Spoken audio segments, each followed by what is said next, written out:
सर्वांना नमस्कार. आपलं सर्वांचं स्वागत आहे इंडियन समर्थ फार्मर यूट्यूब चॅनलमध्ये.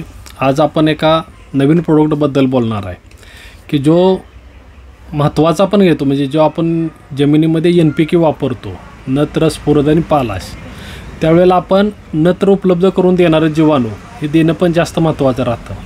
आता ह्याच्यामध्ये दुसरं एक असं होऊन जातं आहे, म्हणजे बऱ्याच शेतकऱ्यांना असं वाटतं की आपण जर रासायनिकचं एकदा केलं तर परत आपण ते जैविकचं केलं तर रासायनिक करू शकत नाही, रासायनिक केलं तर जैविकचं करू शकत नाही. असं काय नाही, तर त्याच्यासाठी फक्त थोडासा कालावधी ठेवायचा आहे, जसं की 5 ते 7 दिवस अगोदर आणि 5 ते 7 दिवस नंतर. त्या मधल्या काळामध्ये आपण त्याला जैविक देऊ शकतो. म्हणजे जैविक देताना आपण जर नत्राचं बघितलं तर नत्र स्थिर करणाऱ्या बॅक्टेरिया ह्या ॲसिडोबॅक्टरमध्ये येतात, जे ॲसिडोबॅक्टर हिरकणी नावाने येतो VSIचा. तर हा हवेतला नायट्रोजन पिकाला घेऊन देतो. ज्यावेळेला आपण युरिया देतो, तर युरिया दिल्यानंतर आपण किती देणार आहे, तर युरिया समजा आपण एकराला 90 किलो दिला, पण पिकाची भूक जास्त किलोची आहे, तर ते त्याला जेवढं पाहिजेलं आहे तेवढं ते हवेतनं नायट्रोजन त्याला घेऊन देतं आहे. त्यामुळे आपण जर तशा पद्धतीनं नियोजन केलं, म्हणजे जसं की आपण हिरकणी आहे हे जमिनीतनं पण देऊ शकतो आणि मुळातनं पण देऊ शकतो, म्हणजे दोन्हीकडून त्याचा वापर करता येतो. दुसरं हरितके येतं, तर हरितकेचा फक्त वापर हा अझोस्पेरिलम गटातल्या फक्त पानाद्वारे केला जातो.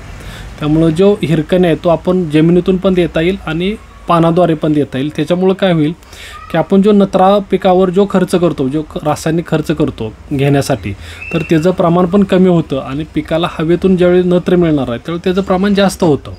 म्हणजे पिकाला जेवढी भूक आहे तेवढं ते हवेतून घेऊन देत आहे. त्याच्यामुळं आपण त्याचा फवारणीसाठी किंवा आळवणीसाठी सुद्धा आपण उपयोग करू शकतो आणि तशा पद्धतीनं आपण त्याचा उपयोग करावा. त्याचा जो उपयोग आहे आपण सर्वांगीण बरोबर जमिनीतून देऊ शकतो. सर्वांगीण हरियाली मायक्रोरायझा असं पण एक कॉम्बिनेशन देऊ शकतो, किंवा वसंत ऊर्जा हरितकीन हरियाली असं पण त्याचं फवारणीचं कॉम्बिनेशन आपल्याला देता येईल. आणि हे एकदलवर्गीय सर्व पिकांना उपयोगाचं आहे.